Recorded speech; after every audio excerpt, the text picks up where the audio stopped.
재판장님, 제 아버지는 치매입니다. 신청인, 그 주장의 근거는 무엇입니까? 저는 오늘도 아버지 약을 챙기고 왔습니다.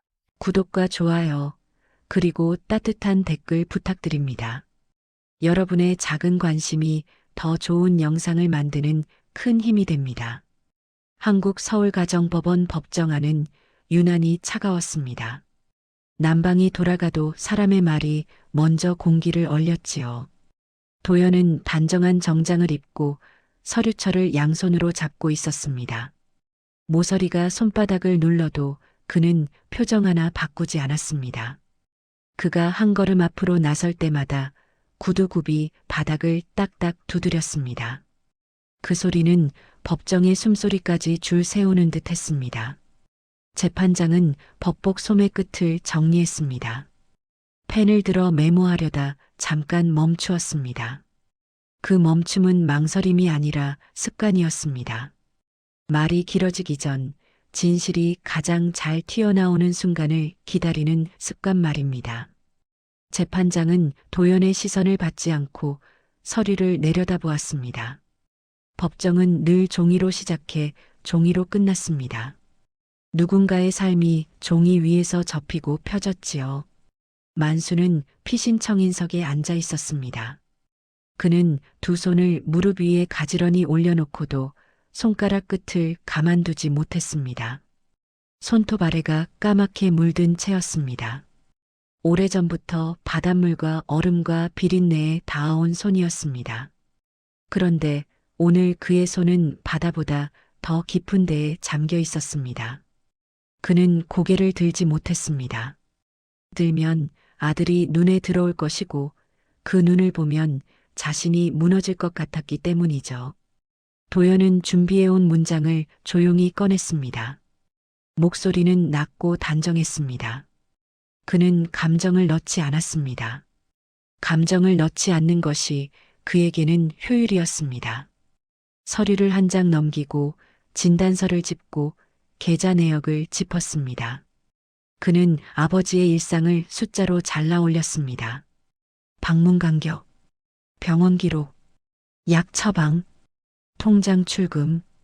그가 짚는 대목마다 방청석이 한 번씩 움찔했습니다. 누군가는 고개를 끄덕였고 누군가는 입술을 깨물었습니다. 그때 방청석 끝에서 소연이 일어섰습니다. 누구에게도 먼저 말을 걸지 못하는 자리였습니다. 그녀는 얇은 패딩을 입고 있었고 앞치마 끈이 매듭져 있었습니다. 앞치마에는 물자국이 말라붙어 있었지요. 손에는 낡은 장갑이 끼워져 있었습니다. 손등이 터져나온 자리들이 장갑 틈으로 보였습니다. 그녀가 한 발 나설 때마다 비닐봉지가 바스락거렸습니다. 그 소리 하나가 법정에 정돈된 침묵을 어긋나게 만들었습니다. 재판장은 소연을 잠깐 올려다보았습니다. 눈길이 오래 머물지 않았습니다. 그러나 그 짧은 순간에도 그는 알아차렸습니다. 이 법정에 익숙한 사람들은 신발이 깨끗합니다. 먼지가 적고 물기가 적고 흔들림이 적지요. 그런데 소연의 신발은 젖어 있었습니다. 어디서 뛰어왔는지 바닥의 얼음물이 아직 마르지 않았습니다. 소연은 숨을 한 번 삼켰습니다. 목구멍이 잠깐 울컥했지만 그녀는 울지 않았습니다. 울면 지는 싸움이 될 것 같았기 때문입니다. 그녀는 눈을 들었고 아버지를 잠깐 보았다가 곧바로 도연을 보았습니다. 그 시선은 원망이라기보다 확인이었습니다. 당신이 진짜로 여기까지 왔는지, 정말로 아버지를 그렇게 부를 수 있는지 확인하는 시선이었지요. 도연은 소연을 보지 않았습니다. 정확히 말하면 보지 않는 척했습니다. 그는 이미 머릿속에서 결론을 세워둔 사람입니다. 결론에 맞게 증거를 배열하고 증거에 맞게 감정을 정리하는 사람이지요. 그래서 소연의 존재는 그에게 방해물일 뿐이었습니다. 그는 재판장을 향해 말했습니다. 후견이 필요하다. 더는 판단 능력이 없다. 혼자 두면 위험하다. 말은 늘 옳은 자리에서 출발했지만 그 오름이 향하는 곳이 어디인지는 아무도 단정할 수 없었습니다. 만수는 그 말을 듣는 내내 입술 안쪽을 깨물었습니다. 피 맛이 날 정도로 깨물고도 그는 아무 말도 하지 않았습니다. 말하면 아들이 더 단단해질까봐 그랬을 것입니다. 말하면 딸이 더 다칠까봐 그랬을 것입니다.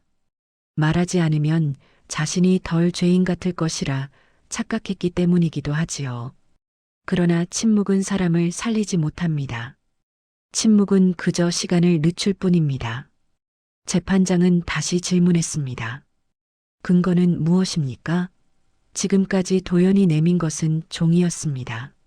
하지만 법정은 때때로 종이가 아닌 것을 요구합니다. 의도, 관계, 돌봄의 실체, 사람의 손길 같은 것 말입니다. 재판장은 펜을 쥔 손에 힘을 주었습니다. 펜 끝이 미세하게 떨렸습니다. 그는 자신도 모르게 그 떨림을 눌렀습니다. 눌러도 떨림은 없어지지 않았습니다. 소연은 비닐봉지를 내려놓았습니다. 손목이 잠깐 흔들렸습니다. 봉지 안에는 영수증 뭉치가 있었고 약 봉투가 있었고 낡은 봉투 하나가 섞여 있었습니다. 봉투는 오래된 종이 냄새를 품고 있었습니다. 그녀는 그 봉투를 꺼내려다 멈추었습니다. 그 안에 무엇이 있는지 그녀도 다 알지 못했습니다. 다만 아버지가 숨겨온 것을, 아버지가 숨기고 싶어 했던 것을 이제는 숨길 수 없다는 사실만은 알았습니다. 도연이 그 모습을 보고 입가를 아주 얇게 당겼습니다. 비웃음 같기도 하고 확신 같기도 했습니다. 그는 조용히 말했습니다. 감정에 휘둘리지 말자. 그는 말을 아끼면서도 상대의 숨을 자르는 법을 잘 알았습니다. 그 말은 칼이 아니었습니다. 칼보다 더 차가운 자였습니다. 사람을 자르는 것이 아니라 사람의 자리를 잘라내는 자 말이지요.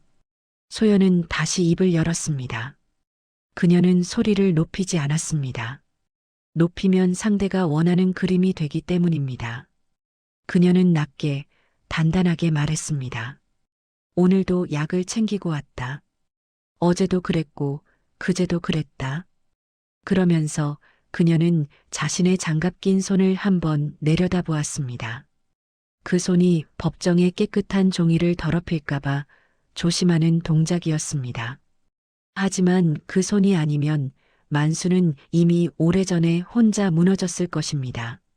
만수는 그제야 고개를 들었습니다. 아주 조금. 눈동자가 소연 쪽으로 움직였습니다. 그 눈빛은 말이 없었지만 분명했습니다. 미안함이었고 두려움이었고 멈춰달라는 부탁이었지요. 그러나 소연은 멈출 수 없었습니다. 멈추면 다시 시장 바닥으로 돌아가야 했고 그 바닥에서는 누구도 아버지의 존엄을 지켜주지 않기 때문입니다. 재판장은 소연이 내려놓은 비닐봉지를 바라보았습니다. 그리고 물었습니다. 그건 뭡니까? 질문은 짧았지만 법정의 무게가 실려 있었습니다. 소연이 봉지 손잡이를 잡는 순간 손잡이가 미끄러졌습니다. 그녀의 손가락이 얼어 있었기 때문이죠. 봉지가 기울어졌고 안에 있던 것들이 바닥으로 쏟아졌습니다. 영수증 몇 장이 날렸고 약 봉투가 굴렀습니다.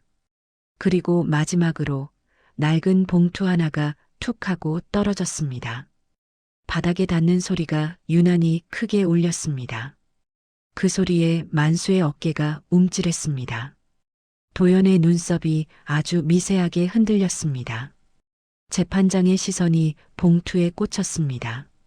그 봉투의 입구는 반쯤 벌어져 있었고 안쪽에서 누런 종이 한 장이 고개를 내밀고 있었습니다.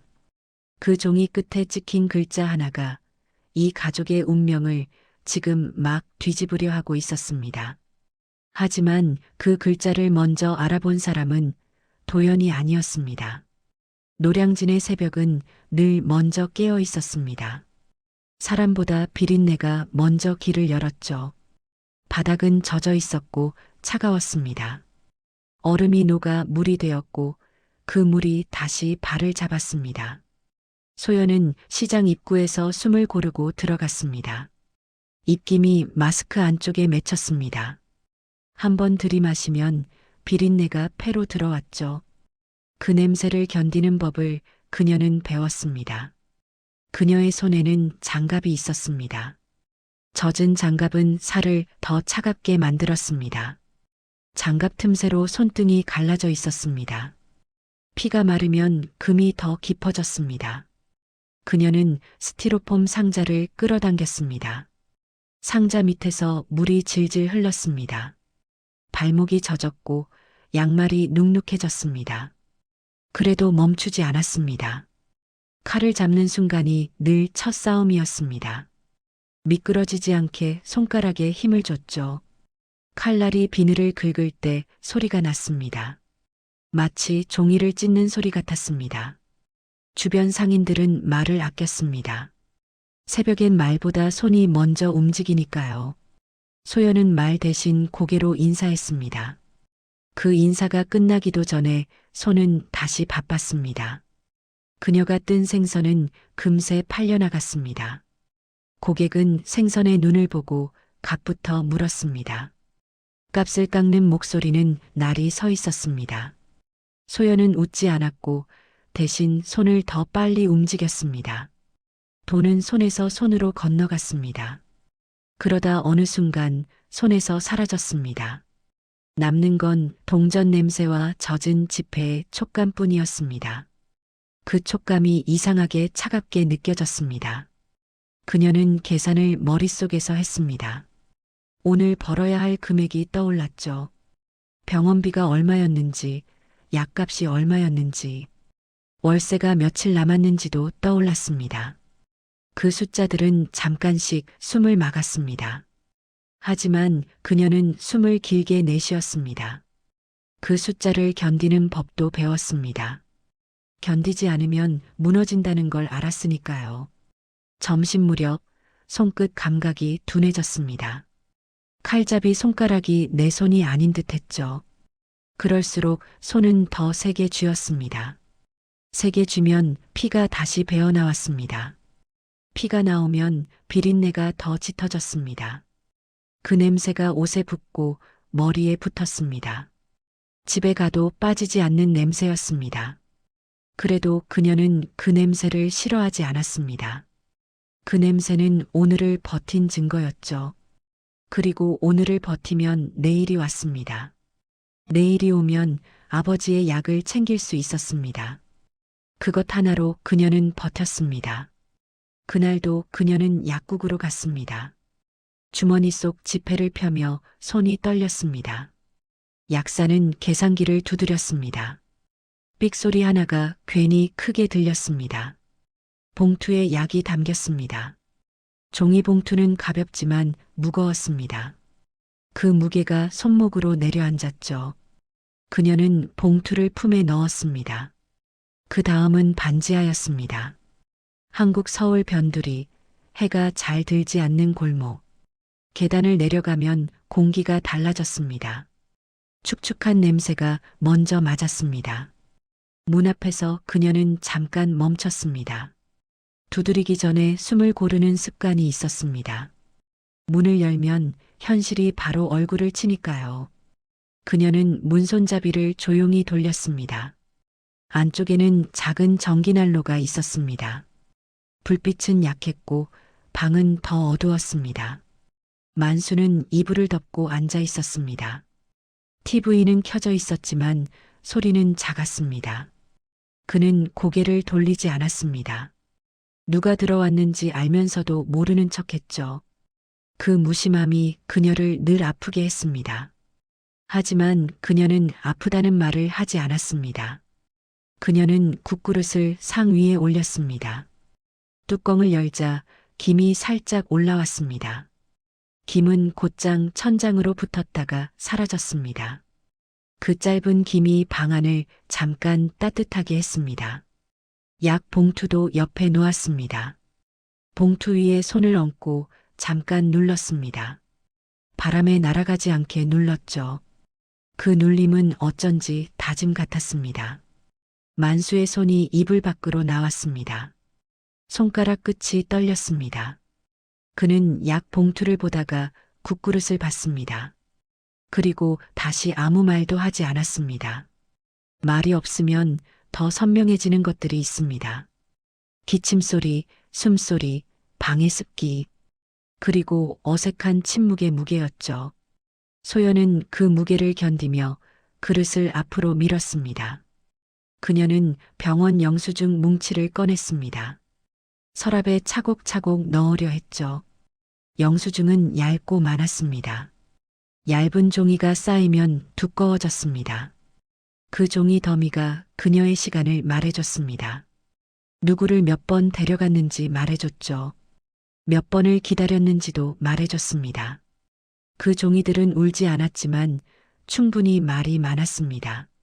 그때 만수는 이불 밑에서 무언가를 만졌습니다. 그 손동작이 조심스러웠습니다. 마치 들키면 안 되는 것을 만지는 사람 같았죠.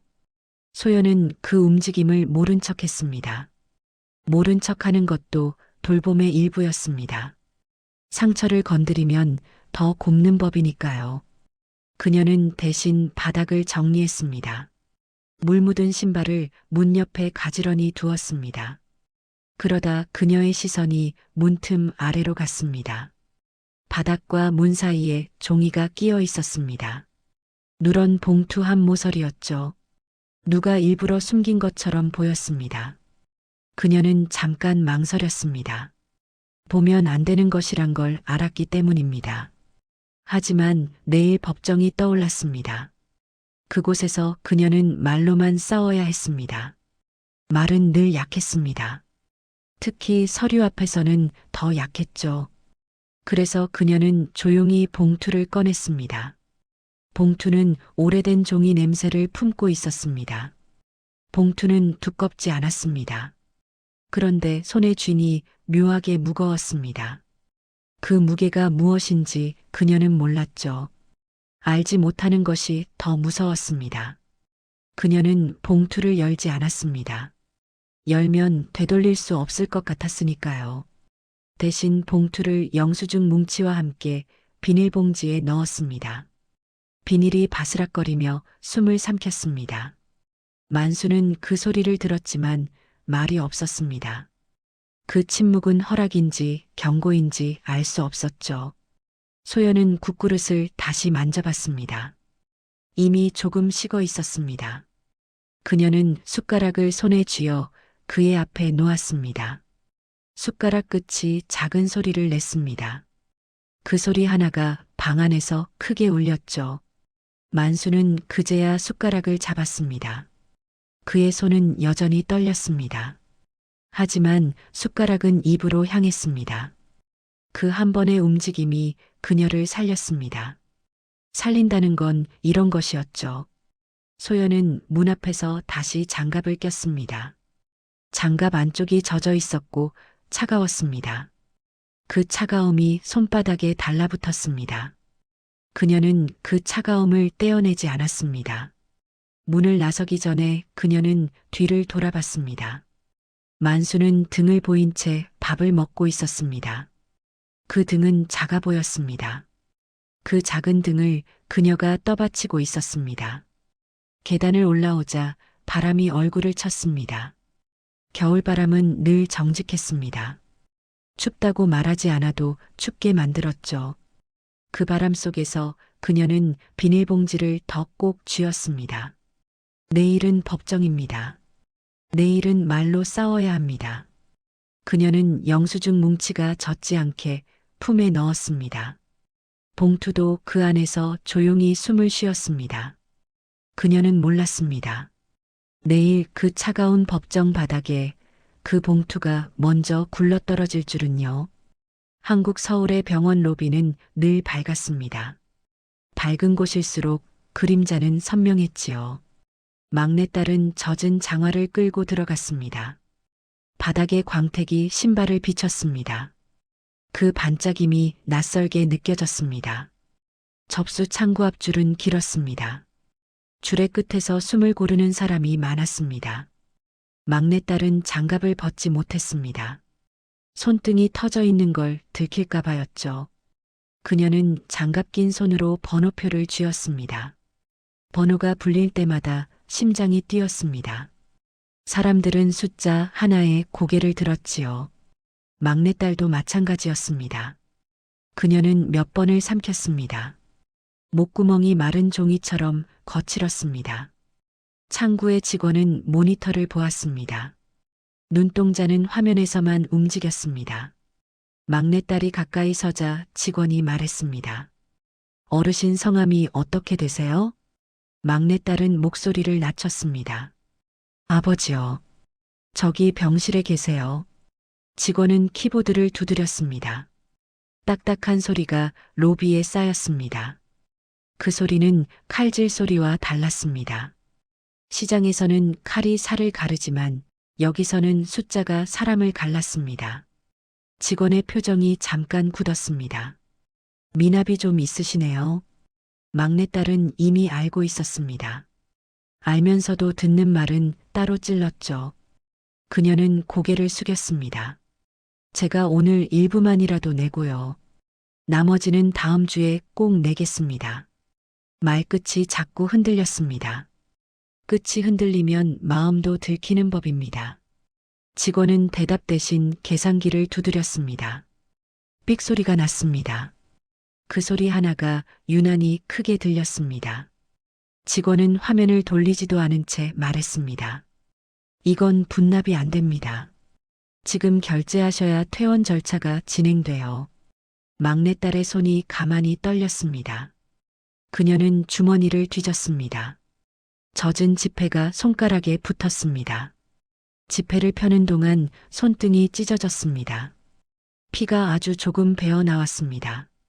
장갑 안쪽이 따뜻해졌다가 금세 식었습니다. 막내딸은 침을 삼켰습니다. 혹시 다른 방법은 없을까요? 직원의 눈이 잠깐 올라왔습니다. 눈빛은 차갑지 않았습니다. 그저 바빴습니다. 그게 더 아팠지요. 직원은 옆 창구를 가리켰습니다. 원무과로 가세요. 상담은 거기서요. 막내딸은 고개를 끄덕였습니다. 그 작은 끄덕임에 모든 걸 걸었습니다. 그녀는 안내 표지판을 따라 걸었습니다. 원무과 앞 의자들은 차가웠습니다. 앉아있는 사람들 얼굴도 차가웠습니다. 누구는 휴대폰을 쥐고 울었고 누구는 통장 앱을 열어 닫았습니다. 막내딸은 손을 무릎 아래로 숨겼습니다. 상담 창구에 앉은 직원은 서류를 펼쳤습니다. 막내딸은 영수증 뭉치를 꺼내 보여줬습니다. 시장 비닐봉지에서 꺼낸 종이들은 모서리가 적고 구겨져 있었습니다. 그 종이들이 그녀의 시간을 말해줬지요. 제가 매일 오거든요. 약도 제가 챙기고요. 이번 달만 넘기면 꼭 맞출게요. 말은 길었지만 핵심은 하나였습니다. 지금 이 순간만 막아달라는 것이었죠. 상담 직원은 서류를 한 장 넘겼습니다. 보호자분, 이런 말씀드리기 조심스럽지만요. 막내딸은 그 말이 무서웠습니다. 조심스럽다는 말은 대개 칼이었으니까요. 서류상으로는 따님이시죠? 그런데 계좌 출금 내역이 말끝이 흐려졌습니다. 흐려진 말이 오히려 더 선명했지요. 막내딸은 숨이 턱 막혔습니다. 아니요. 그건요. 병원비랑 약값이랑 밥값이랑. 그녀는 설명하려 했습니다. 하지만 설명은 늘 늦었습니다. 서류는 이미 먼저 달려가 버렸죠. 상담 직원은 고개를 끄덕이지 않았습니다. 이 부분은 가족 간이라도 분쟁이 생기면요. 저희가 임의로 처리를 못합니다. 막내딸의 손톱이 장갑을 파고들었습니다. 장갑 속 살이 아프게 눌렸습니다. 그녀는 다시 말했습니다. 제가 훔친 게 아니에요. 그 말이 입 밖으로 나오는 순간 로비의 공기가 잠깐 멈췄습니다. 훔치다라는 단어가 먼저 퍼졌지요. 옆 의자에 앉은 사람이 고개를 돌렸습니다. 그 시선이 막내딸의 손으로 갔습니다. 갈라진 손을 숨기려 더 움츠렸습니다.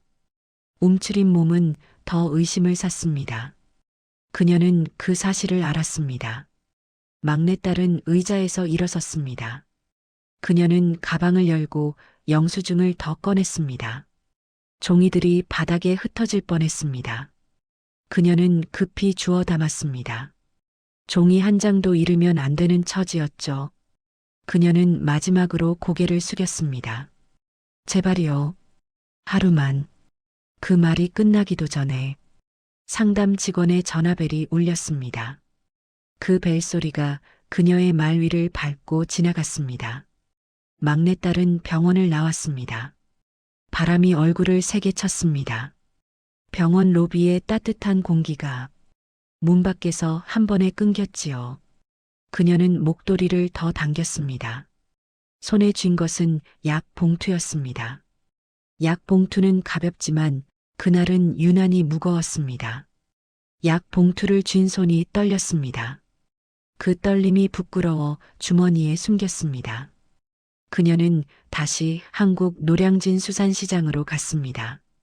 시장 바닥은 여전히 젖어 있었습니다. 그곳은 누군가를 의심하지 않습니다. 대신 누군가를 갈아 넣습니다. 막내딸은 그 갈림 속으로 들어갔습니다. 그녀가 칼을 들자 손이 덜덜 떨렸습니다. 칼날이 생선살을 스칠 때 살이 아니라 마음이 잘리는 듯 했지요. 그녀는 칼을 놓지 않았습니다. 놓으면 그날 저녁밥이 끊기니까요. 그때 시장 통로 끝에서 검은 코트를 입은 남자가 들어왔습니다. 신발에는 물기 하나 없었습니다. 그는 주변을 둘러보며 멈췄습니다. 그리고 막내딸을 정확히 찾아냈습니다. 남자는 다가오며 고개를 들었습니다. 여기 계셨네요. 목소리는 낮았고 정돈돼 있었습니다. 시장 소음 속에서도 또렷했습니다. 막내딸은 칼을 내려놓았습니다. 남자는 휴대폰을 꺼내 화면을 보여줬습니다. 통장 거래 내역 캡처였습니다. 숫자들이 줄을 서 있었습니다. 그 줄이 목을 조르는 밧줄 같았지요. 막내딸의 눈이 순식간에 마르기 시작했습니다. 이거 아시죠? 아버지 계좌에서 출금이 계속 있었어요. 막내딸은 입술을 깨물었습니다. 피 맛이 났습니다. 그 피 맛이 그녀를 정신 차리게 했습니다. 제가 했어요. 병원비였어요. 약값이었어요. 그녀는 낮게 말했습니다. 말을 높이면 싸움이 됩니다. 그녀는 싸우고 싶지 않았습니다. 남자는 고개를 아주 조금 기울였습니다. 그 움직임은 동정이 아니었습니다. 기록을 검토하는 사람의 습관이었습니다. 그럼 영수증이 있어야죠. 증빙 없으면 횡령이에요. 막내딸의 손이 바지자락을 움켜쥐었습니다. 주변 상인들이 슬금슬금 고개를 돌렸습니다. 칼질 소리가 느려졌습니다. 얼음 부딪히는 소리도 작아졌습니다. 시장의 눈이 한 곳으로 모였습니다. 막내딸은 그 눈에 익숙하지 않았습니다.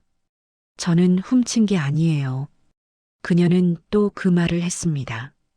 오늘은 두 번째였습니다. 같은 말은 더 초라해 보이기 마련이죠. 남자는 그 틈을 놓치지 않았습니다. 큰아드님이요. 정식으로 절차 밟자고 하십니다. 후견도 진행 중이고요. 막내딸의 귀가 뜨거워졌습니다. 몸 안쪽이 들끓는데 손끝은 얼어 있었습니다. 막내딸은 영수증 봉투를 떠올렸습니다. 집 서랍에 차곡차곡 넣어둔 종이들. 그 종이들은 오늘 병원에서 구겨졌습니다. 구겨진 종이는 신뢰를 잃습니다. 그녀는 그 사실이 서러웠습니다. 남자는 한 발 더 가까이 왔습니다. 여기서 해결하시죠. 아니면 경찰 부를까요? 경찰이라는 단어가 튀어나오자 시장 통로가 더 좁아진 것 같았습니다. 막내딸은 숨이 짧아졌습니다. 그녀는 상인들의 시선을 느꼈습니다. 막내가 도둑질을 했다. 그 말이 아직 나오지도 않았는데 이미 말이 된 듯한 공기가 돌았습니다. 사람들은 결론을 좋아하니까요. 막내딸은 고개를 들지 못했습니다. 고개를 들면 얼굴이 들키기 때문입니다. 얼굴이 들키면 마음도 들킵니다. 그녀는 대신 작업대 모서리를 잡았습니다. 손가락이 하얗게 질릴 만큼 힘을 줬습니다. 저한테 왜 이러세요? 그녀의 목소리가 아주 조금 떨렸습니다. 남자는 그 떨림을 보고도 흔들리지 않았습니다. 왜냐고요? 아버지 돈이니까요. 그 말은 정답처럼 들렸습니다.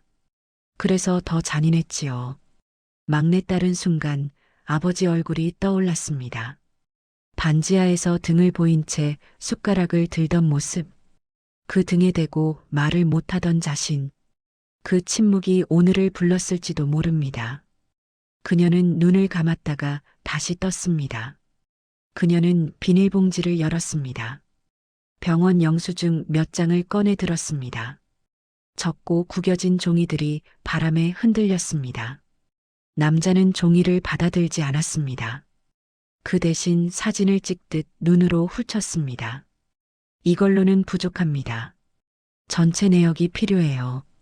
말끝이 단정했습니다. 막내딸은 종이를 움켜쥔 손을 내려놓지 못했습니다. 내려놓는 순간 자신이 내려앉을 것 같았으니까요. 그때 멀리서 누군가가 소리쳤습니다. 거기서 뭐 하시오? 상인 하나가 다가왔습니다. 상인의 눈은 막내딸 손을 먼저 봤습니다. 갈라진 손, 피 젖은 장화.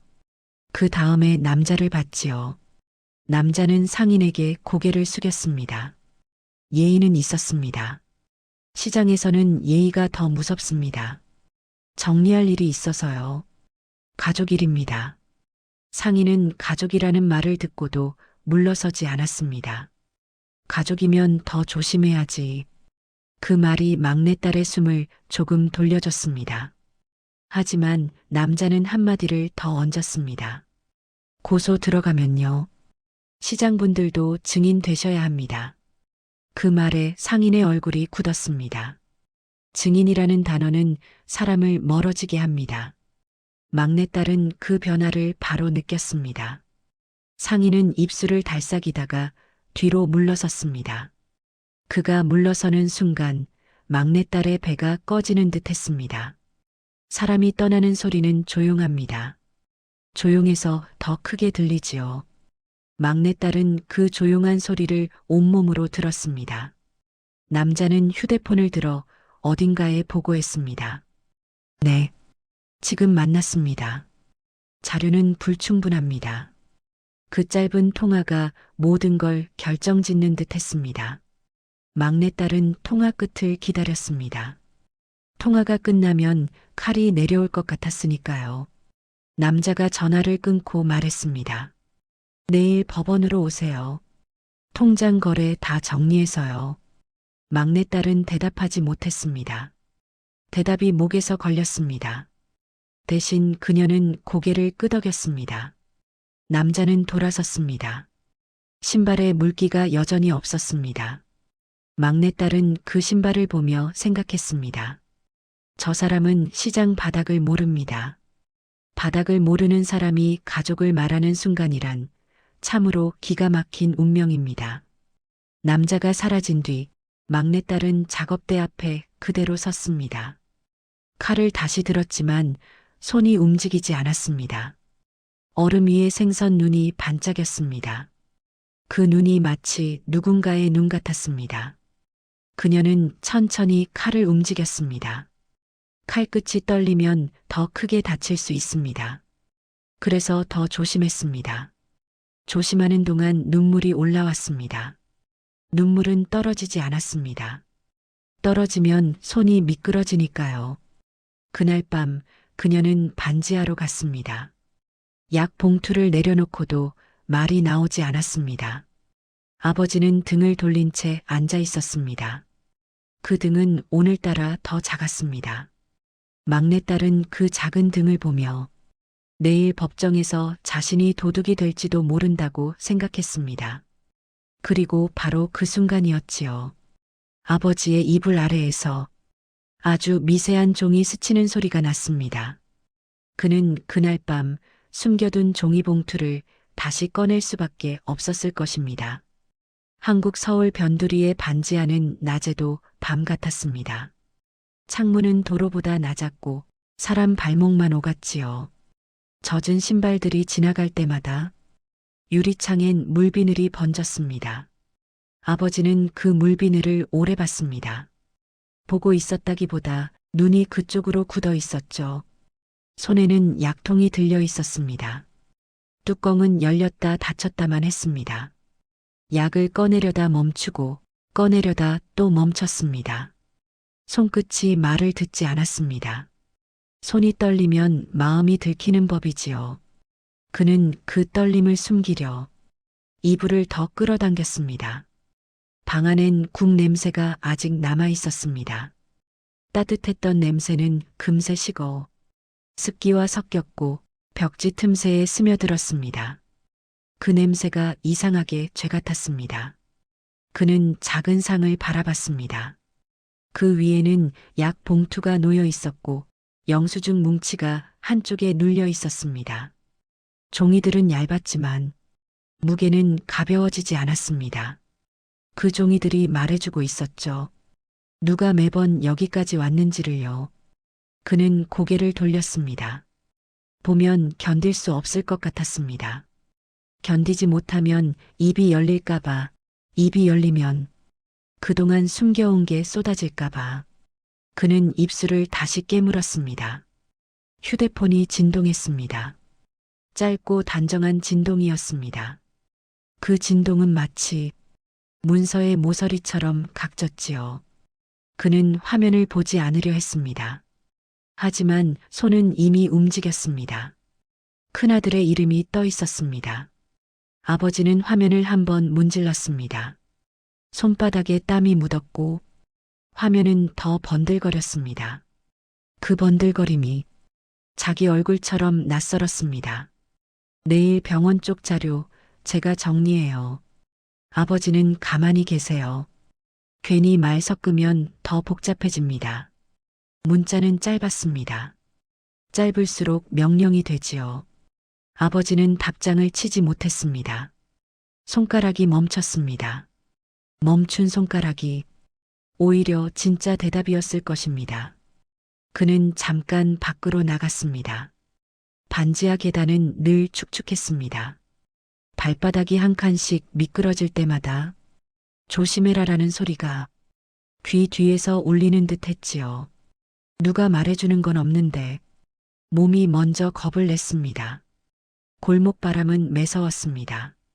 겨울바람은 숨을 빼앗지요. 아버지는 목도리를 당겼습니다. 기침이 한 번 터졌습니다. 기침은 짧게 끝나지 않았습니다. 속에서 쇳소리가 났습니다. 그는 동네 슈퍼 앞에 섰습니다.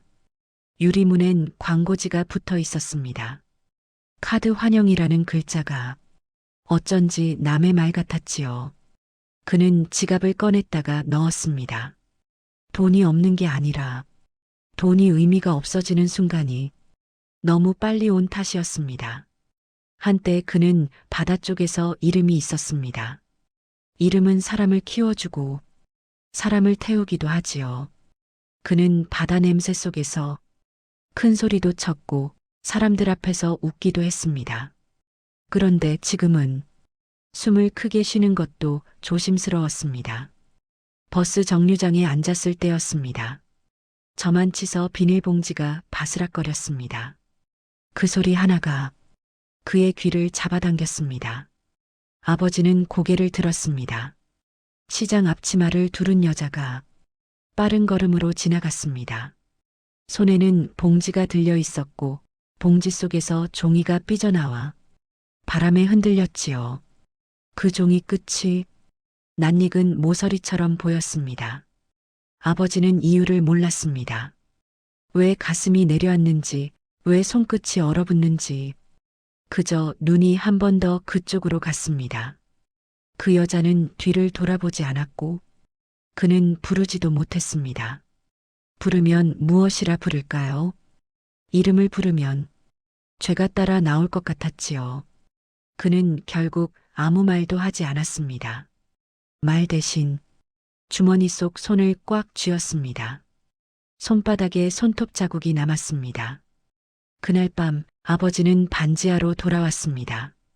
방 안의 공기는 낮보다 더 축축했습니다. 그는 문을 잠그고 신발을 가지런히 뒀습니다. 정리라는 건 마음이 무너질 때 사람이 붙잡는 마지막 습관이니까요. 그는 상 밑으로 손을 넣었습니다. 가장 깊은 곳을 더듬었습니다. 비닐이 스치는 소리가 났고 종이가 살을 스치는 소리가 났습니다. 그 소리에 그의 어깨가 한번 움찔했습니다. 마침내 낡은 봉투가 손에 잡혔습니다. 봉투는 두껍지 않았습니다. 그런데 무게는 분명했습니다. 무게가 있다는 건 그 안에 종이만 있지 않다는 뜻이지요. 시간이 있고 기억이 있고 숨겨온 선택이 들어있다는 뜻입니다. 아버지는 봉투를 펼치지 않았습니다. 펼치면 되돌릴 수 없을 것 같았습니다. 그는 봉투 모서리를 손가락으로 문질렀습니다. 모서리가 닳아 종이가 솜처럼 일어났습니다. 그 솜 같은 결이 그의 목을 더 막았습니다. 그는 봉투를 가슴 안쪽에 넣었습니다. 코트 안주머니, 심장 가까운 곳이었습니다. 그 위치가 정확히 무엇을 말하는지 아버지도 알고 있었겠지요. 이건 숨기려는 게 아니라 지키려는 거라는 사실을요. 그러고는 방 불을 껐습니다. 어둠은 빠르게 내려앉았습니다. 어둠 속에서 기침이 다시 터졌고 숨이 짧아졌습니다.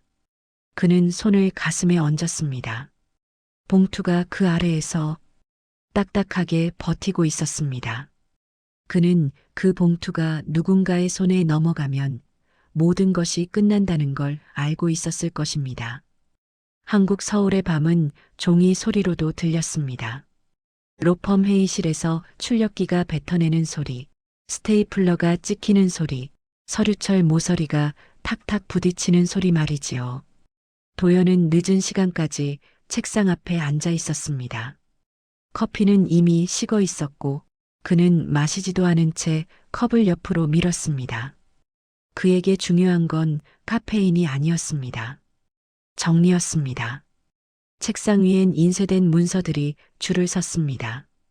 진단서, 진료기록, 약 처방 내역, 계좌 거래 내역. 종이들은 모두 같은 표정이었습니다. 차갑고 정확하고 말이 없었지요. 말이 없으니 반박하기도 어려웠습니다. 도연은 펜으로 밑줄을 그었습니다. 출금 날짜마다, 금액마다 같은 손놀림으로 선을 그었습니다. 그 선은 숫자를 강조하는 선이 아니라 사람을 가두는 선 같았습니다. 옆자리에 앉은 실무자가 조용히 물었습니다. 가족분이 따님이죠? 도연은 눈을 들지 않고 대답했습니다. 서류상은 그렇습니다. 그 말의 끝이 조금 딱딱했습니다. 서류상이라는 단어가 이미 사람을 종이로 바꿔버리고 있었으니까요. 실무자가 또 물었습니다. 그럼 생활비 지출로 볼려지도? 도연은 그제야 고개를 들었습니다. 눈빛이 정리된 사람의 눈빛이었습니다. 여지는 법정에서 상대가 주장할 겁니다. 우리는 위험을 차단하면 됩니다. 차단. 그 단어는 가족에게 쓰기엔 너무 정확했습니다. 그는 탁자 끝에 서류 하나를 집었습니다. 후견 개시 심판 관련 체크리스트였습니다. 도연은 항목을 하나씩 지웠습니다. 마치 일을 끝내는 사람처럼, 마치 누군가를 살리는 사람처럼. 그러나 그 지워지는 항목들 사이에는 아버지의 얼굴이 없었습니다. 도연은 휴대폰을 켰습니다. 아버지에게서 답장은 없었습니다. 그 침묵이 그를 더 확신하게 만들었습니다. 침묵은 동의로 해석하기 쉽지요. 특히 자기가 옳다고 믿는 사람에게는요. 그는 다음으로 연락처 하나를 눌렀습니다. 낮에 시장에 다녀왔다는 그 남자였습니다. 내일 아침 준비된 자료 들고 법원으로 오세요. 현장에서도 동일하게 진술 가능하죠? 상대는 가능합니다라고 답했습니다. 가능하다는 말이 도연의 어깨를 더 곧게 만들었습니다. 도연은 마지막으로 한 줄을 적었습니다. 출금 착복 의혹. 그 문장은 너무 간단했습니다. 간단해서 더 무서웠습니다. 간단한 말이 가족을 갈라놓을 때가 많으니까요. 그 무렵 한국 노량진 수산시장 뒤편 골목엔 막내딸이 마지막 정리를 하고 있었습니다. 그녀는 장화를 벗고 물기를 털었습니다. 양말은 눅눅했고 발가락 끝이 저렸습니다. 추위가 몸에 남아있는 날이었지요. 소연은 집으로 돌아가기 전에 시장 공중화장실에서 손을 씻었습니다. 비누 거품이 손등 갈라진 틈에 닿자 찔끔한 통증이 올라왔습니다. 그 통증이 오히려 현실을 붙잡아줬습니다. 아, 내가 아직 살아있구나. 집에 도착하자마자 그녀는 서랍을 열었습니다. 서랍 안엔 영수증이 봉투별로 나뉘어 있었습니다. 병원비, 약값, 월세, 식비, 삐뚤빼뚤한 글씨로 날짜가 적혀 있었습니다. 그 글씨는 예쁘지 않았습니다. 하지만 예쁘지 않은 글씨가 가끔은 가장 진실하지요. 그녀는 영수증을 한 장씩 만졌습니다. 젖은 종이는 마르면 말립니다. 말린 종이는 구겨집니다. 구겨진 종이는 믿기 어렵다고들 말합니다. 그 말이 떠올라 소연은 종이를 더 반듯하게 펴려 했습니다. 하지만 종이는 마음처럼 펴지지 않았습니다. 그녀는 한숨을 내쉬고 다시 차곡차곡 쌓았습니다. 싸는 일은 익숙했습니다. 시장에서 얼음을 쌓고 생선을 쌓고 하루를 싸는 일 말이지요. 그녀는 비닐봉지를 꺼냈습니다. 내일 법정에 들고 갈 봉지였습니다. 영수증 뭉치를 넣고 약 봉투를 넣고 그 위에 손수건 하나를 덮었습니다. 종이가 젖지 않게 하려는 얇은 배려였죠. 그리고 마지막으로 낡은 봉투를 꺼냈습니다. 봉투는 여전히 열리지 않았습니다.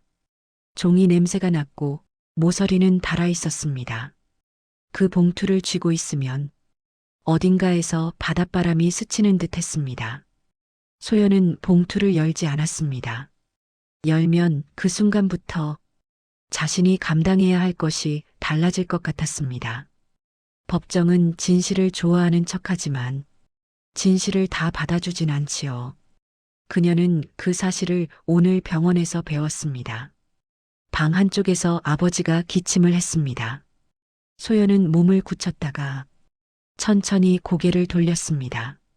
만수는 등을 보인 채 앉아 있었습니다. 그 등은 늘 말이 없었습니다. 말이 없는 등에 자식이 기대면 더 아프지요. 소연은 조용히 말했습니다. 내일 법원 갑니다. 아버지는 대답하지 않았습니다. 대답 대신 숟가락을 내려놓는 소리가 났습니다.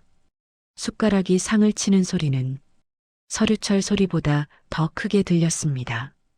소연은 아버지의 옆 얼굴을 보려 했습니다. 하지만 만수는 고개를 더 돌렸습니다. 그 회피가 낯설지 않았습니다. 회피는 오래된 습관이었으니까요. 그러나 오늘은 달랐습니다. 회피 뒤에 두려움이 더 진하게 묻어 있었습니다. 소연은 가슴이 답답해졌습니다.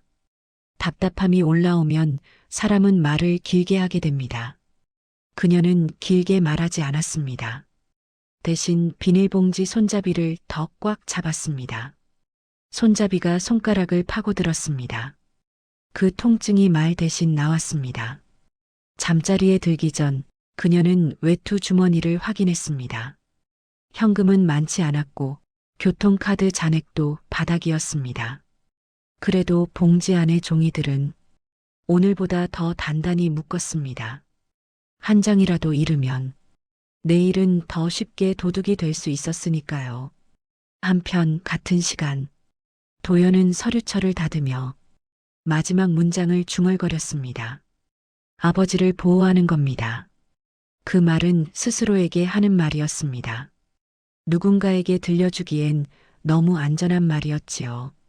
소연은 불을 끄고도 오래 눈을 감지 못했습니다. 시장 바닥의 물기가 발목에 남아 있었고 병원 로비의 눈빛이 눈꺼풀 안쪽에 남아 있었습니다. 그 모든 것이 한 덩어리로 뭉쳐 내일을 밀어 올렸습니다. 그녀는 내일 종이와 종이 사이에서 사람 하나를 살려야 했습니다. 한국 서울가정법원 법정은 아침부터 차가웠습니다. 밖은 햇빛이 났지만 법정 안의 공기는 늘 겨울이었지요. 난방은 돌아가도 사람들의 말이 더 차가웠습니다. 소연은 법정 문 앞에서 잠깐 멈췄습니다. 비닐봉지가 손목에 매달려 있었습니다. 봉지 안에서 종이들이 서로 비볐습니다. 사각사각한 소리, 그 소리가 심장 박동과 맞물렸습니다. 그녀는 장갑을 끼지 않았습니다. 장갑을 끼면 종이를 제대로 잡기 어렵습니다. 하지만 장갑을 벗으면 손등에 갈라진 상처가 드러납니다. 그녀는 손등을 소매로 덮었습니다. 덮어도 아픈 건 덮이지 않았지요. 도연은 이미 안에 들어와 있었습니다. 그는 서류를 정리한 채 의자에 앉아 있었습니다. 앉아 있어도 사람을 내려다보는 자세였습니다. 서류철은 그의 앞에 성벽처럼 세워져 있었습니다. 만수는 한참 늦게 들어왔습니다. 걸음이 느렸고 숨이 짧았습니다. 기침을 참으려 입을 꽉 다문 탓에 턱이 딱딱하게 굳어 있었습니다. 그는 소연을 보지 않았습니다. 보면 무너질까 봐였을 것입니다. 재판장이 들어왔습니다. 법봉 소매가 흔들릴 때마다 공기가 한 번씩 정돈되었습니다. 사건 번호 확인하겠습니다. 목소리는 평평했습니다. 평평한 목소리일수록 사람은 더 떨지요. 도연이 먼저 일어섰습니다. 그는 종이를 들고 문장처럼 움직였습니다. 신청인 측 주장 요지입니다. 그의 말은 짧고 그 뒤에 붙는 문서는 많았습니다. 그는 보호라는 단어를 썼습니다. 피신청인은 일상적 판단 능력이 저하되어 재산 관리가 불가능하며 제3자가 개입한 출금이 반복됩니다. 제3자라는 말이 나오자 소연의 손가락이 비닐봉지 손잡이를 더 죄었습니다. 손잡이가 살을 파고들었습니다. 도연은 소연을 쳐다보지 않고도 소연을 겨냥했습니다. 그건 재능이었지요. 사람을 보지 않고도 사람을 찌르는 재능 말입니다. 재판장이 물었습니다. 피신청인 본인 의사 확인이 필요합니다. 만수는 고개를 들지 못했습니다. 고개를 들면 자기 손이 떨리는 게 보일까 봐였고 그 떨림을 누군가가 증거로 만들까 봐였지요. 도연이 대신 말했습니다. 아버지는 긴장하면 증상이 더 심해집니다. 필요하면 진술은 제가 정리해서. 그 말 끝에 재판장의 펜이 멈췄습니다. 멈춘 펜 끝이 법정 공기를 아주 조금 바꾸었습니다. 대리인이 아니라 본인입니다. 재판장의 목소리가 처음으로 한 톤 내려갔습니다. 도연의 입술이 아주 미세하게 굳었습니다. 그 미세한 굳음이 이 싸움이 단순하지 않다는 신호였죠. 만수는 어렵게 입을 열었습니다. 저는 괜찮습니다. 그 한마디를 내뱉는데 그는 숨을 2번이나 바꿔야 했습니다. 말이 끝나자 기침이 튀어나올 뻔했습니다. 그는 손등으로 입을 막았습니다. 손등이 떨렸습니다. 소연은 그 손등을 보았습니다. 장갑 없이 드러난 손, 피부가 얇아져 핏줄이 비칠 듯 했습니다. 그 손이 예전엔 바닷바람을 가르던 손이었다는 걸 그녀는 알고 있었습니다. 재판장이 소연을 향해 고개를 돌렸습니다. 따님, 의견 있으십니까? 그 질문은 작았지만 소연에게는 문 하나가 열리는 소리였습니다. 그녀는 일어섰습니다. 무릎이 잠깐 굳었습니다. 서 있으면 사람들이 봅니다. 보고 판단하고 결론을 내리지요. 그 결론이 이미 도둑 쪽으로 기울어 있다는 것도 소연은 알고 있었습니다.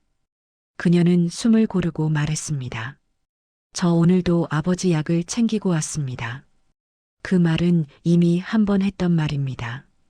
하지만 오늘은 달랐습니다.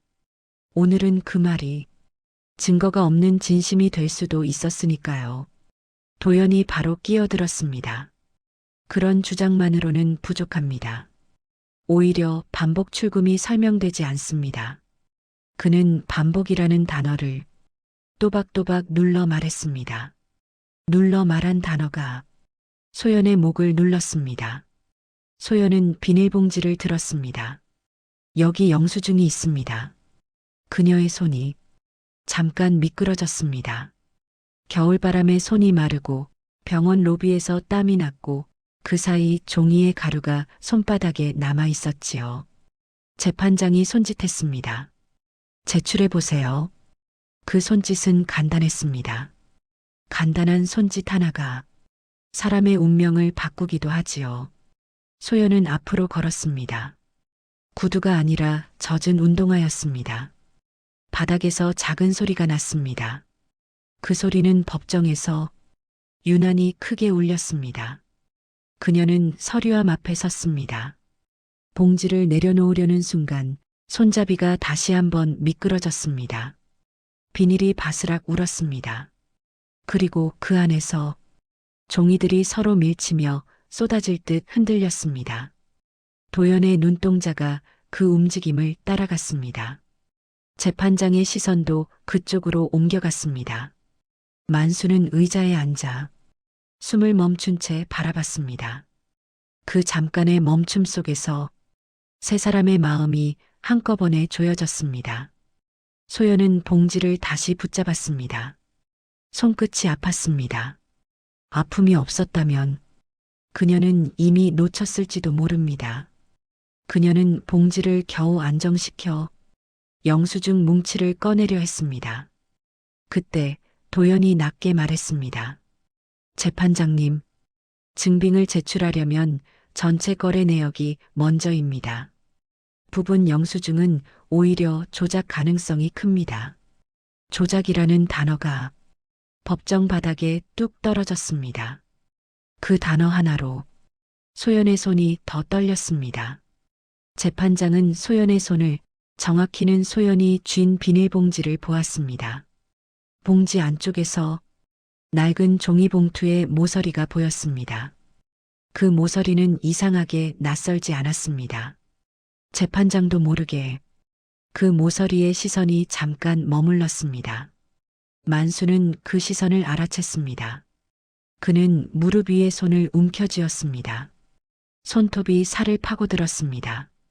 그리고 아주 낮게, 누구에게도 들리지 않을 만큼 낮게 숨을 내쉬었습니다.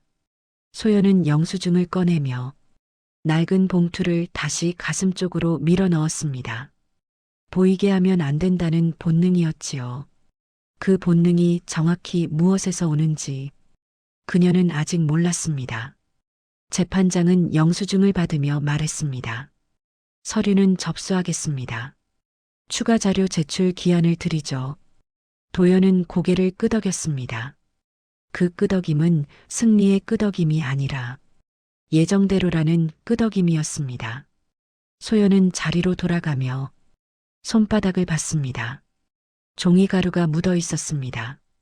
그 가루가 마치 자기 손이 얼마나 흔들렸는지 증명하는 것 같았습니다. 만수는 고개를 들지 못했습니다.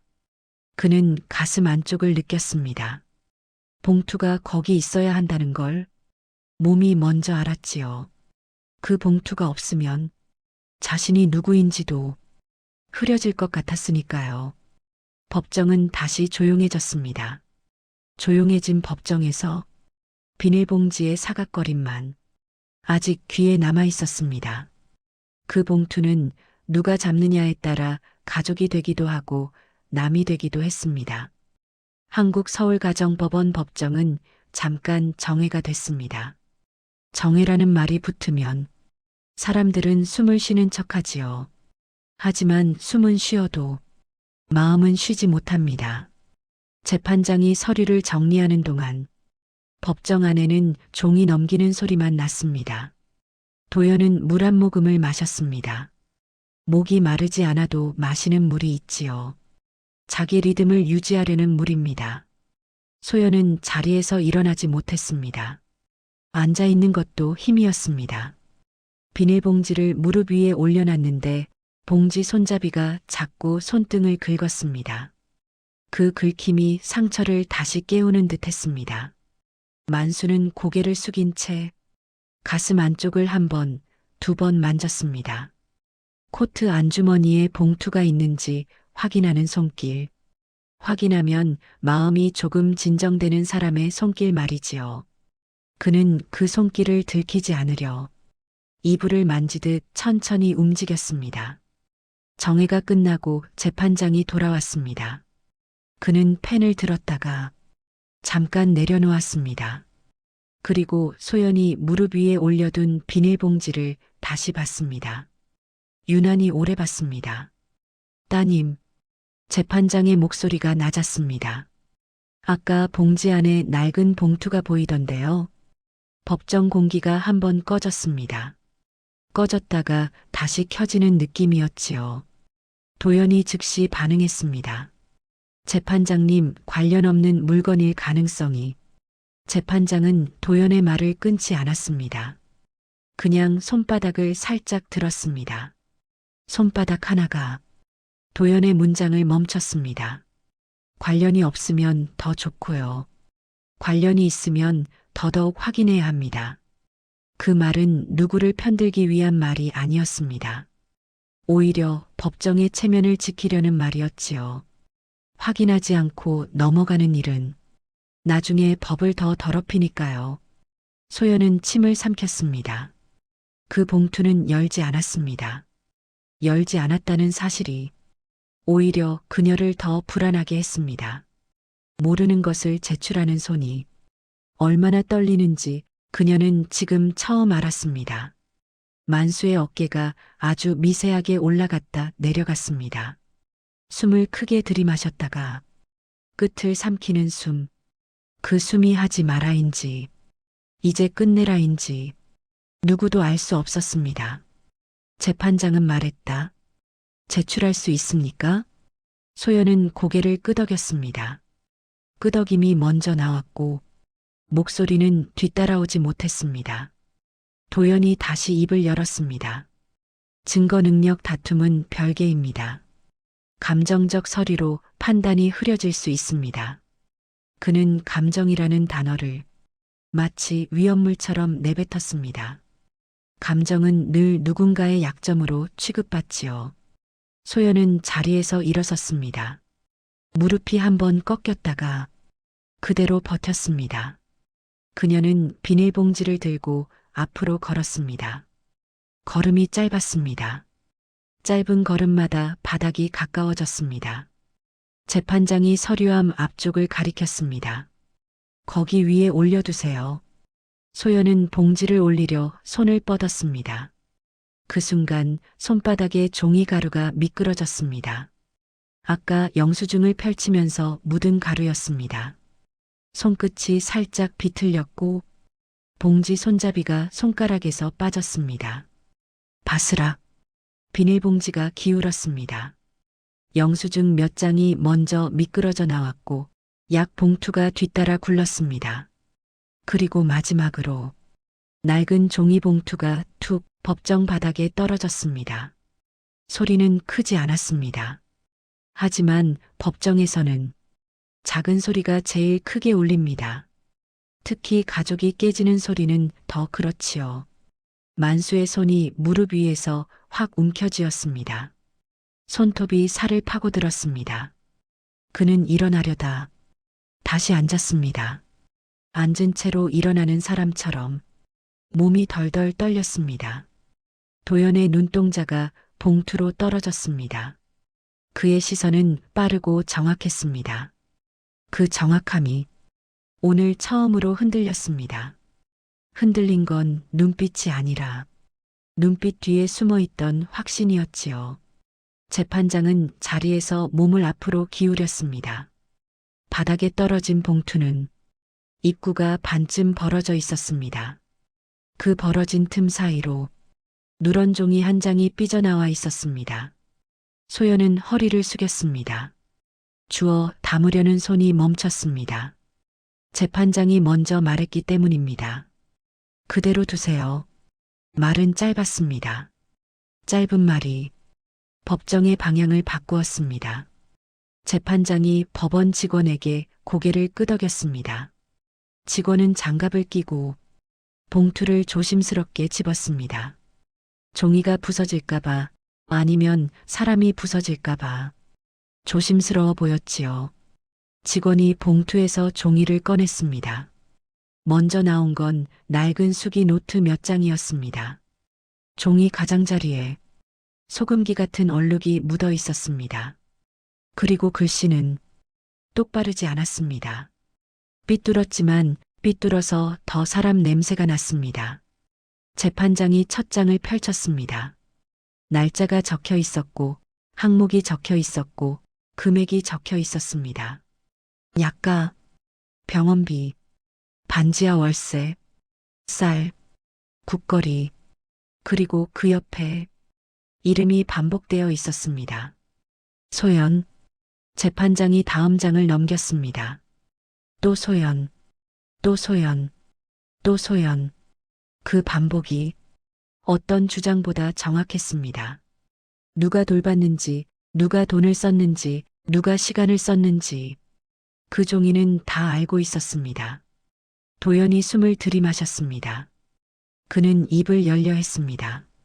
하지만 말이 먼저 나오지 않았습니다. 말이 나오기 전 그의 목구멍이 한 번 꺼졌습니다. 재판장이 마지막으로 봉투 안을 다시 확인했습니다.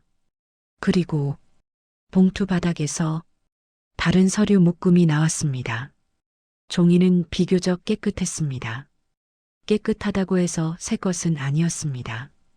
깨끗한 종이는 대개 숨겨져 있었던 종이니까요. 상단에는 공식 서식의 글자들이 찍혀 있었습니다. 가족관계와 출생을 정리하는 서류의 형식. 재판장은 그 서류를 보는 순간 펜을 잡은 손에 힘을 줬습니다. 이건 그가 말을 끝내지 못했습니다. 끝내지 못한 말이 법정 전체를 압박했습니다. 만수는 그때 일어섰습니다. 천천히 사람들 눈앞에서 무너지는 기둥처럼 일어섰지요. 그는 기침을 한 번 했습니다. 기침이 길게 이어지지 않게 손으로 입을 막았습니다. 막은 손이 떨렸습니다. 떨림이 그를 더 진실하게 만들었습니다.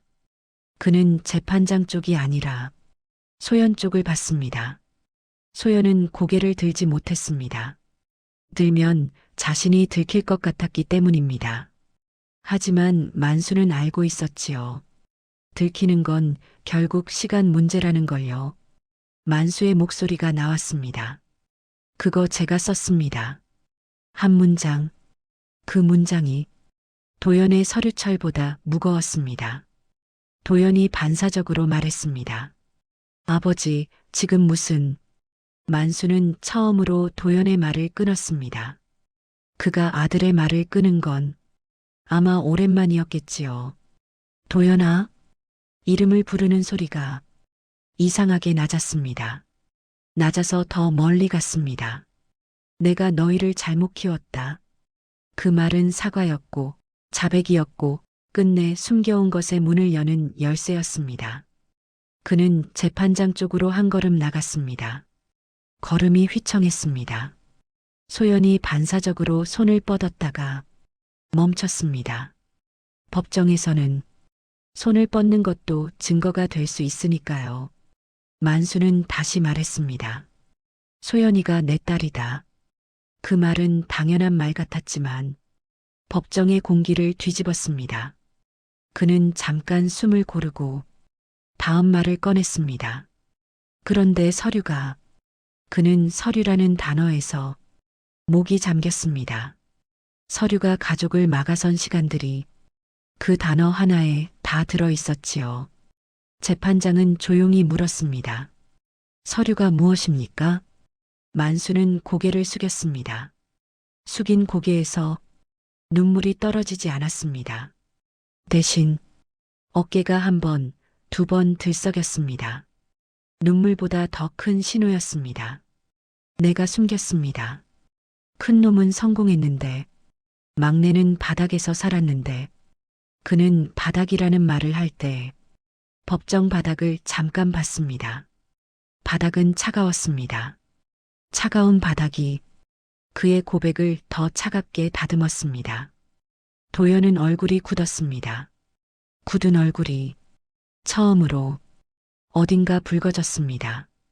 분노인지 수치인지 아니면 두려움인지 아직 이름 붙일 수 없었습니다.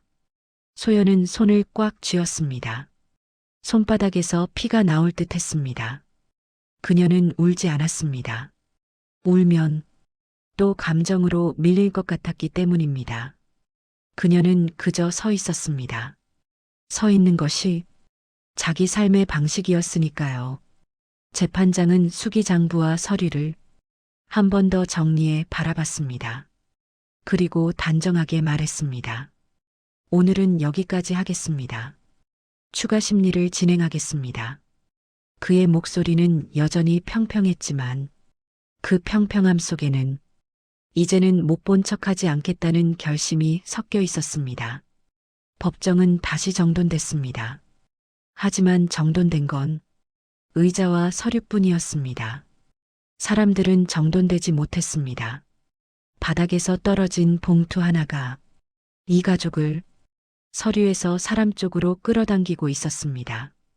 그 봉투는 누가 잡느냐에 따라 가족이 되기도 하고 남이 되기도 했습니다. 한국 서울가정법원 법정은 다시 정리됐습니다. 바닥에 흩어진 종이들은 직원의 장갑 낀 손으로 한 장씩 주어졌습니다. 종이는 늘 주워 담기면 끝날 것 같지요. 하지만 종이에서 떨어진 건 이미 주워 담을 수 없는 것들이었습니다. 재판장은 수기장부를 천천히 넘겼습니다. 넘길 때마다 종이에 마찰음이 났습니다. 그 소리는 조용했지만 법정의 귀를 한꺼번에 잡아당겼습니다. 그는 펜으로 몇 군데를 표시했습니다. 약가, 병원비, 월세, 그 옆에 이름, 소연, 반복되는 글씨가 판결문보다 더 단단했습니다. 도연은 숨을 크게 들이마셨습니다. 그가 숨을 크게 쉬는 모습은 이상하게 낯설었습니다. 늘 정돈된 사람은 숨도 정돈되어 있으니까요. 그의 숨이 흐트러졌다는 건 그의 질서가 흔들렸다는 뜻이었습니다. 재판장이 물었습니다. 신청인, 이 장부의 필적은 확인하셨습니까? 도연은 바로 대답하지 못했습니다. 대답하지 못한 시간 동안 법정의 공기가 한 번 더 내려앉았습니다. 도연은 어렵게 말을 꺼냈습니다. 확인 절차는 말끝이 흐려졌습니다. 그 흐림은 거짓이 아니라 처음 만나는 현실의 무게였지요. 재판장은 만수를 바라봤습니다. 피신청인, 본인 의사를 다시 묻겠습니다. 만수는 잠깐 눈을 감았습니다. 눈을 감으면 더 잘 보이는 것들이 있습니다. 바다바람, 연분, 아이들 발소리, 그리고 누군가의 손에서 나던 밤 냄새 같은 것들 말이지요. 그는 눈을 뜨고 천천히 소연을 봤습니다.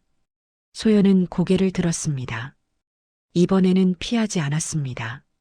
피하면 끝이 날 것 같았기 때문입니다. 만수의 목소리가 나왔습니다. 후견 원치 않습니다. 그 말은 짧았지만 그가 처음으로 자신의 이름을 되찾는 말이었습니다. 재판장이 다시 물었습니다. 재산관리와 치료 결정은 누가 돕기를 원합니까? 도연의 어깨가 미세하게 굳었습니다. 그 굳음은 분노가 아니라 내 자리가 사라질까 하는 공포 같았습니다. 만수는 숨을 한 번 고르고 말했습니다.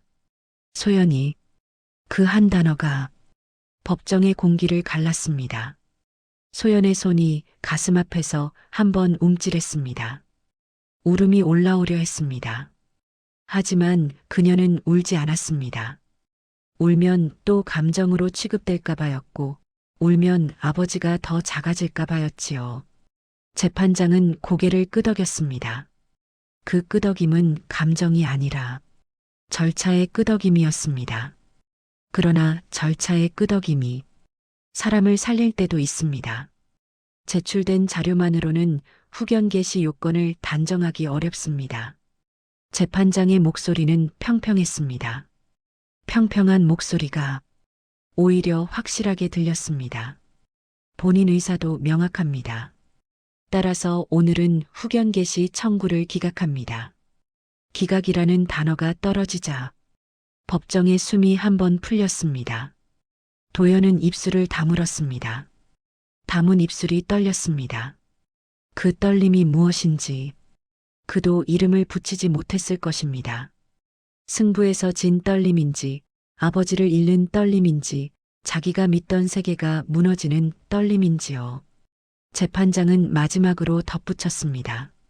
다만 재산 관련 분쟁 소지가 있으니 필요한 경우 별도 민사 절차로 다투시기 바랍니다. 그 말은 경고였습니다. 그러나 동시에 오늘은 여기서 멈춰라는 성극기였지요. 재판이 끝났습니다. 사람들은 일어났고 의자들이 삐걱거렸습니다. 도연은 서류철을 끌어안았습니다. 서류철은 여전히 단단했지만 그 단단함이 오늘은 갑옷이 아니라 짐처럼 보였습니다. 소연은 한 걸음 나가려다 멈췄습니다. 만수가 휘청했기 때문입니다. 그녀는 반사적으로 팔을 뻗었습니다. 이번에는 멈추지 않았습니다.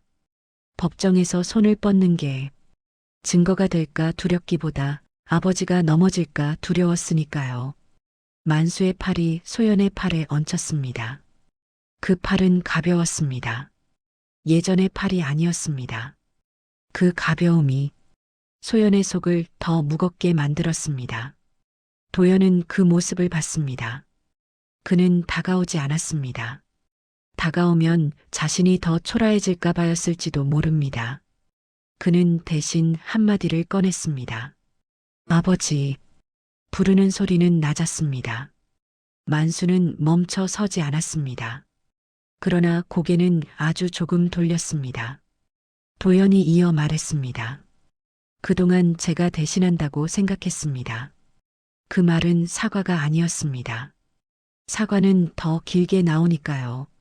그 말은 자기 세계가 금간소리였습니다. 만수는 대답하지 않았습니다. 대답 대신 기침을 한 번 했습니다. 그리고 아주 작게, 정말 작게 말했습니다. 밥 먹고 가자. 그 말은 법정에서 가장 사람다운 말이었습니다. 도연의 서류에는 없는 말이었고 소연의 영수증에는 적히지 않는 말이었지요. 그날 저녁 한국 서울 변두리 반지하. 소연은 작은 상을 폈습니다. 밥그릇을 올리고 국을 데우고 김치 한 접시를 놓았습니다. 큰 상이 필요 없었습니다. 오늘은 사람 셋이 앉을 자리만 있으면 됐지요. 만수는 상 앞에 앉았습니다. 손이 여전히 떨렸습니다. 그러나 오늘의 떨림은 두려움만은 아니었습니다. 무언가를 내려놓는 떨림이었습니다. 도연은 문턱에서 잠깐 서 있었습니다. 반지하 특유의 습기가 정장 바지에 닿는 게 싫었을 것입니다. 하지만 그는 들어왔습니다. 들어오는 걸음이 법정에서보다 조심스러웠습니다. 소연은 아무 말 없이 숟가락을 한 개 더 꺼냈습니다. 그 숟가락을 도연 앞에 놓았습니다. 숟가락이 상을 치는 소리가 났습니다.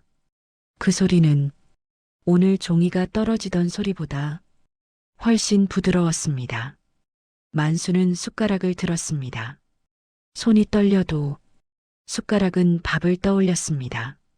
그 한 숟갈이 법정의 판결문보다 더 확실한 결론 같았지요.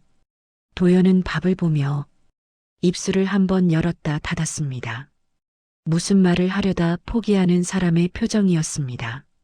그가 포기한 말들 사이로 국 냄새가 들어왔습니다. 소연은 그 냄새 속에서 손등의 상처를 문질렀습니다.